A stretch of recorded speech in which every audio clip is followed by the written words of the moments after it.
The longest-running primetime drama in American television history almost starred a man who was too heavy to ride a horse convincingly on screen, and the man who did get the role spent the first years of his career convinced he'd made a terrible mistake.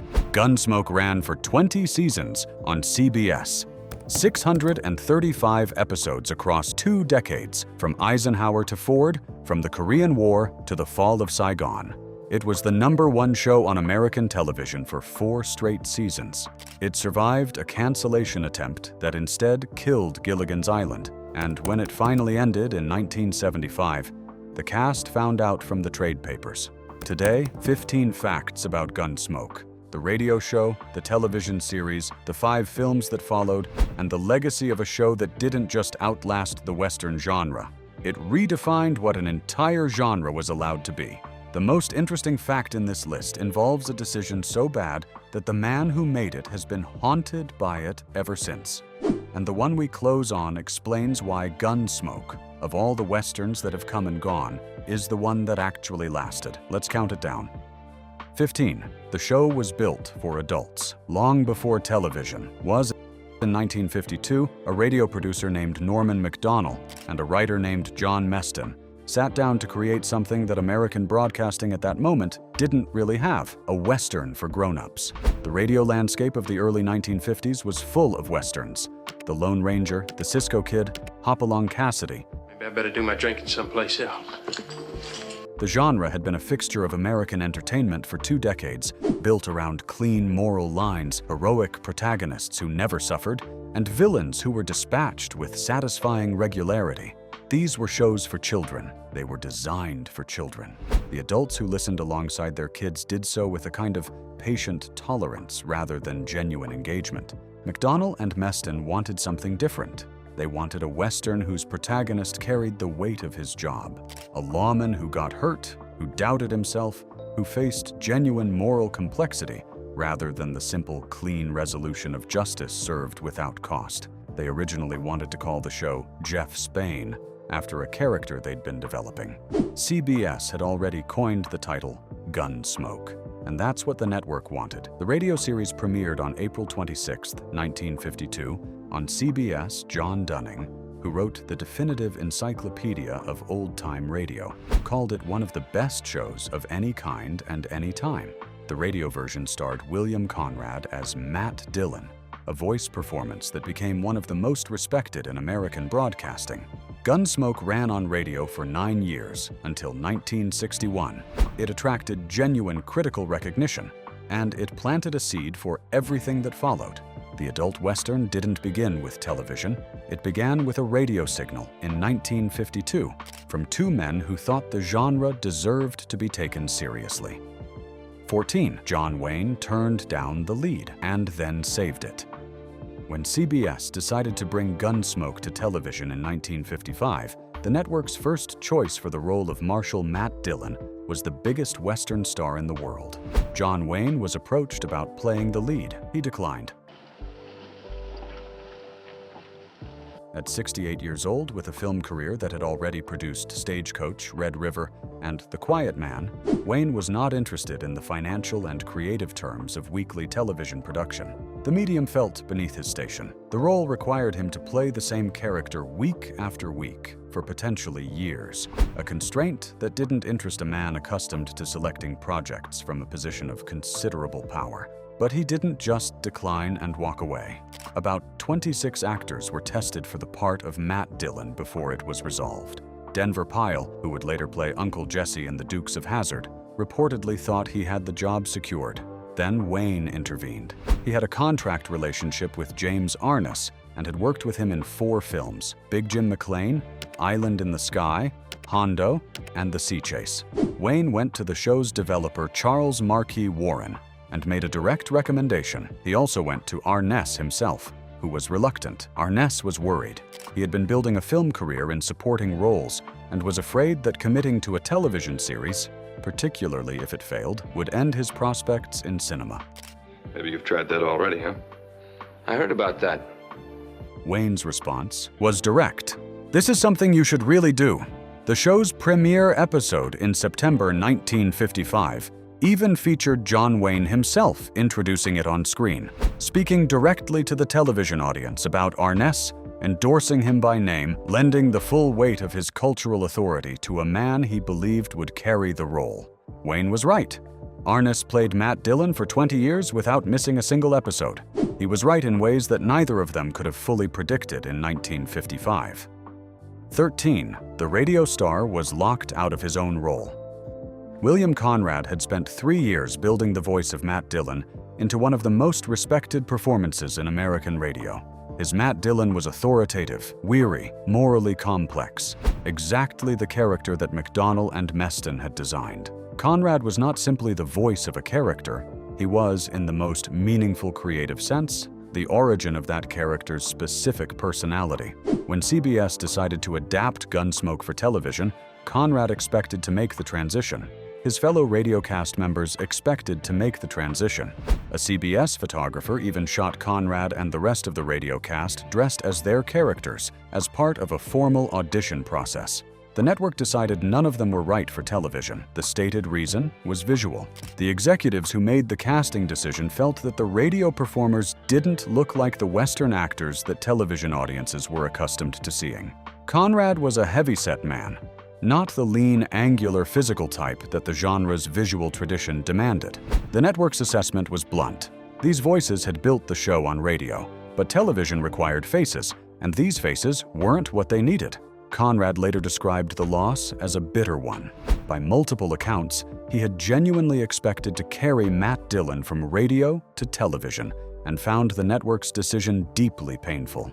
He went on to build a separate television career on his own terms, eventually starring in Cannon, the detective series, and Jake and the Fat Man, both of which made him a recognizable television presence decades after Gunsmoke passed him over.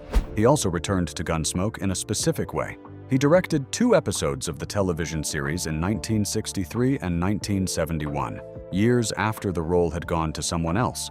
The man who created the television version of Matt Dillon by playing him on radio was replaced by someone who had heard his performance and embodied the same character better in a different medium. That is one of the stranger creative ironies in American broadcasting history. 12. James Arness was wounded at Anzio, and it affected his walk for the rest of his life. James Arness was 6 feet 7 inches tall. That height was central to his casting. It gave him a physical presence that conveyed authority simply through proportion. When Arness walked into a room, the room knew someone had arrived. But there is a specific detail about Arness's physicality. That he was dangerous, maybe? Anyhow, you got him to buy a gun, you had to. That most viewers never knew, and that shaped the specific quality of how he moved through 20 seasons of television. During World War II, Arness served in the army and was seriously wounded at the Anzio beachhead in Italy in January 1944. The wound was severe enough to earn him the Purple Heart. It was also severe enough to have lasting physical effects. Arness later described the injury as having shortened him differently on each side. He said he was 6 feet 7 on his right side and 6 feet 6 on his left. The wound had affected his left leg. This physical reality meant that Arness moved with a specific, slightly uneven gait throughout his career. That gait, subtle, present, giving his walk a quality of contained effort, became part of Matt Dillon's character. The marshal who moved through Dodge City with the deliberateness of a man who had survived something and knew it. A physical authenticity embedded in the performance that came not from technique, but from history. Arness rarely spoke publicly about the injury. Well, you seem to be doing pretty well. Doing fine, just fine. But it was there, in every shot of him walking the main street of Dodge City for 20 years, visible to anyone who knew what they were looking at. If this kind of deep history, the people behind the characters, the decisions that built American television, is what you're looking for, subscribe. We do this every week. 11. The show was canceled and came back because of Gilligan's Island. In 1967, Gunsmoke was in trouble. Its ratings had declined from the dominant position they'd held through the late 1950s and early 1960s. The show had been in the same Saturday nighttime slot for years, and the audience that had found it there was aging. CBS network president James T. Aubrey made the decision. Gunsmoke would be canceled at the end of its 15th season. And then something happened that nobody at the network had planned for. CBS chairman William S. Paley, the man who had built CBS from a radio network into a broadcasting giant, the man with final authority over everything the network did, had been on vacation when the cancellation decision was made. When he returned, by various accounts involving both William Frug's production memoir and a 2013 Esquire interview with Dawn Wells of Gilligan's Island fame, Paley was displeased. He intervened directly to reverse the cancellation. The complication was that Gilligan's Island had been placed into Gunsmoke's time slot as its replacement. Moving Gunsmoke back required finding Gilligan's Island a new home. That home was not found. Gilligan's Island, which had itself been a solid ratings performer, was canceled to make room for Gunsmoke's return. Gunsmoke moved to a Monday night time slot. The ratings recovered significantly. The show ran for 8 more seasons after its near cancellation, reaching a total of 20 seasons and 635 episodes, a record that would stand as the longest-running primetime live-action series in American television for decades. The skipper and Gilligan were stranded on that island forever, so that Matt Dillon could keep riding into Dodge City for 8 more years. Television history has produced few more improbable trade-offs. 10. Burt Reynolds was on the show for 2 seasons. Before Burt Reynolds was the biggest box office star in America, before Smokey and the Bandit, before the grin and the mustache became cultural shorthand for a specific kind of American cool, he was a blacksmith named Quint Asper on Gunsmoke. Reynolds joined the cast in 1962 and appeared across 2 seasons, playing the half-Comanche blacksmith who served as a recurring presence at the fort. He was, by 1962, a young actor with enough presence to hold screen time on one of the most watched shows on television, but not yet the star he would become. He left the show after 2 seasons. By his own account, Reynolds had complicated feelings about the experience. He had ambitions that went beyond a supporting role on a Western, and he understood that the show's structure gave James Arness the center of gravity in every scene. Supporting roles on Gunsmoke were supporting roles in the truest sense. Reynolds' breakthrough came through the same physical charisma that made him visible in Gunsmoke's supporting cast. He just needed a faster vehicle than a horse to prove it. 2 seasons on the highest-rated show on American television. A stepping stone, not a destination. And then one of the most unexpected leading man careers of the decade. 9. The show gave America, get out of Dodge. Language belongs to the people who use it, and popular culture gives people the tools to use language in new ways. Gunsmoke's specific contribution to the American vernacular is a phrase that has outlasted the show itself in ways that even dedicated fans rarely appreciate. Get out of Dodge, meaning leave a dangerous or unpleasant situation quickly before consequences arrive, was popularized directly by Gunsmoke. The show's setting of Dodge City, Kansas, became so thoroughly associated with lawlessness, with outlaws, with situations that ended badly for people who stayed too long, that the name of the city itself became shorthand for any environment you were better off leaving at speed. The phrase was used extensively by and around the show during the 1960s and 1980s, by the characters themselves in the later seasons, and by the show's cultural commentators, and spread from there into general usage in a way that completely severed its connection to the source. People who have never seen a single episode of Gunsmoke use the phrase. People who were born decades after the show ended use it. It has entered the English language as a durable colloquialism, with its origin largely invisible to the people who use it daily. This is one of the rarest cultural achievements. The phrase achieved genuine independence from its source. It no longer belongs to Gunsmoke. It belongs to the language. 8. The cast included 3 future Star Trek and Brady Bunch actors. Some frilly clothes and combed her hair once in a while, it might help some. Gunsmoke was on the air for 20 years. Across that span, it served as an employment engine for much of the available acting talent in Hollywood, a consistent production that paid well, had a large audience, and gave actors work in the gap between other projects. The guest cast across 635 episodes was enormous, and among that cast were some specific names that, in retrospect, illuminate exactly how much of Hollywood talent was flowing through Dodge City on a regular basis. Multiple actors from the Star Trek universe appeared as guest performers across Gunsmoke's run. On the Brady Bunch side, the connections were equally specific. Christopher Knight, who played Peter Brady, appeared in Season 14's episode The Miracle Man. Eve Plum, who played Jan Brady, appeared in the same season's Gold Town. And Susan Olsen, who played Cindy Brady, appeared in 2 separate episodes across Seasons 14 and 15. The Brady Bunch and Star Trek both began in 1966, roughly a decade into Gunsmoke's run. The performers who would define those later shows were, in many cases, building their careers on the Western circuit.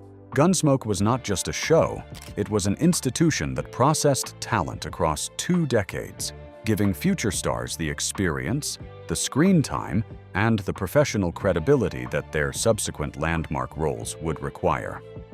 7. The cancellation came without warning to the cast. Who's they?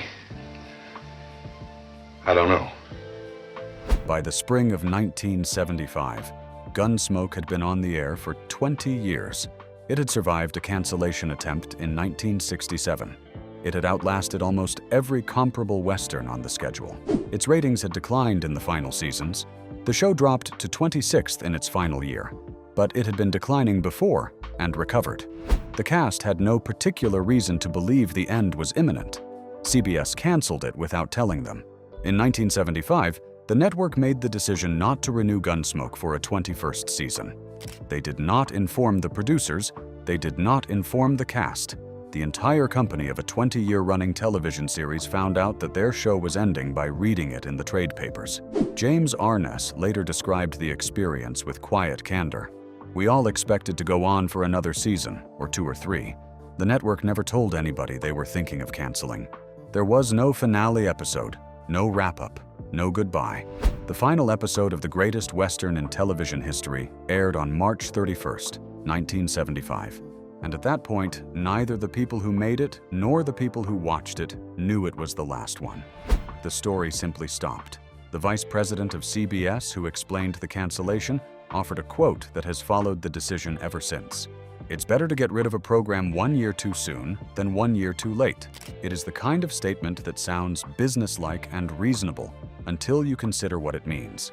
That a show that had dominated American television for 2 decades was ended not because it had run out of story, but because a network executive was comfortable with its disappearance. The cast read about it in the papers. 20 years, and then nothing. 6. Milburn Stone played Doc Adams for all 20 seasons. I always thought you'd make a good politician myself. Doc Galen Adams was the most consistent character in Gunsmoke's supporting cast. Played by Milburn Stone from the show's premiere in 1955 through its finale in 1975, Doc was present for all 20 seasons, a continuous presence across the same span as James Arness himself. Stone won the Emmy Award for Outstanding Supporting Actor in a Drama Series in 1968 for his work on the show. It was the only Emmy the series gave a cast member other than Dennis Weaver, who won for his supporting role as Chester in 1959. But the most telling fact about Stone's relationship with the role is not the award, it is the physical commitment. In 1971, Stone suffered a serious heart attack during production. The prognosis was concerning enough that the show prepared to move forward without him. The production could not simply pause indefinitely while waiting to see if one of its supporting cast members recovered. Stone returned. He recovered sufficiently to come back to the set. Oh, now you're going to start to practice medicine. All right, right there's the And complete his run on the show, appearing in episodes through the final season, all the way to March 1975. He had played Doc Adams for 16 years. By the time of his heart attack, he played him for 4 more after it. The character who was the town's physician, who patched up the wounded and attended to the dying week after week, was himself patched up and returned to the show by the real-world version of the same stubbornness Doc Adams brought to every situation he faced. 5. The show survived on cigarette sponsorship for its first 7 years.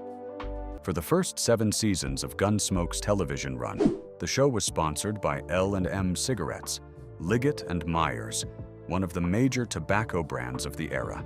James Arness's face appeared in newspaper and magazine advertisements urging readers to watch L&M's Gunsmoke each week on CBS TV. The Marshal of Dodge City was, in a very direct commercial sense, a cigarette salesman for 7 years. This was not unusual for the era. Cigarette advertising was embedded throughout American broadcasting in the 1950s and 1960s. The Public Health Cigarette Smoking Act, which banned cigarette advertisements on television and radio, didn't take effect until April 1, 1970. L&M dropped full sponsorship of Gunsmoke's radio version in 1957 as the radio market contracted, but the television association with tobacco money was a defining feature of the show's first phase. The specific irony here is one that the show's creative team and cast could not have fully anticipated at the time. Gunsmoke was built, from its radio origins, on the premise of moral seriousness, on showing the real cost of violence, on depicting a lawman who carried the weight of his work rather than dispatching it cleanly. And for 7 years, that morally serious Western was brought to you by a tobacco company, with its lead actor's face on the advertisements. The L&M sponsorship ended. The show continued for 13 more years, and the Marshal of Dodge City kept riding without a cigarette company attached to his name. 4. The show didn't miss a single episode in 20 years, with its lead actor. Good, now look, you gonna get out of here right away? I sure am. It's no fun getting shot at. 635 episodes, 20 seasons. September 1955 through March 1975. James Arness appeared in every single one of them as Marshal Matt Dillon. Not a single missed episode across 2 decades of weekly production. Not an illness that required a substitute. Not a dispute that caused a temporary absence. Not a scheduling conflict that pulled him away for even a week. Arness was present for the entire run in every episode, without interruption. This is genuinely unusual in the history of long-running American television. Ensemble shows frequently manage absences through storyline. Characters are written away temporarily when actors are unavailable. Returns are written as plot events. Gunsmoke's structure made absence nearly impossible. The show was Matt Dillon. The Marshal was the show. If Arness had been unavailable, the production would have had to address it structurally in a way that would have been immediately obvious to an audience that had come to watch one specific person. He didn't miss one. He showed up for 20 years. And the show that was always about whether one specific man could hold a specific kind of order together in a specific kind of world was sustained, in the most literal production sense, by one specific man showing up every week without exception. Amy Stock, who worked alongside Arness in 4 of the 5 subsequent Gunsmoke films, described the transformation simply: he would put on the boots, walk to the horse, and he was Matt Dillon. That was all it required, 20 years, and he never lost the ability to become the character in a single step. 3. The show was the #1 program on American television for 4 consecutive seasons. Gunsmoke was not simply a long-running show. During its peak years, it was the dominant entertainment force on American television. From its position outside the top 15 in its first season in 1955, the show climbed steadily, joined the top 10 in its second season, and reached #1 in its third. It then stayed at #1 for 4 consecutive seasons, 1957 through 1961, a period during which it was the most watched program in the country, in any genre, on any network. To put that in context, the years of Gunsmoke's dominance spanned the end of the Eisenhower administration and the beginning of the Kennedy era. Sputnik launched, NASA was created, the Cuban Missile Crisis was approaching, and the most popular thing on American television was a Western set in the 1870s about a lawman trying to maintain order in a Kansas cow town. In 1957, Gunsmoke became the first Western to win an Emmy Award. James Arness was nominated 3 times for the Emmy for lead actor and never won, losing to Robert Young twice and to Raymond Burr once.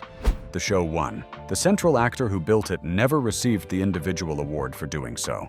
That specific asymmetry between a show's recognition and its lead performer's awards trajectory is a recurring phenomenon in television history. It happened here, emphatically, over 3 consecutive nomination cycles. 2. 5 films continued the story after the show ended. I didn't come out 30 miles just to be neighborly, Punch.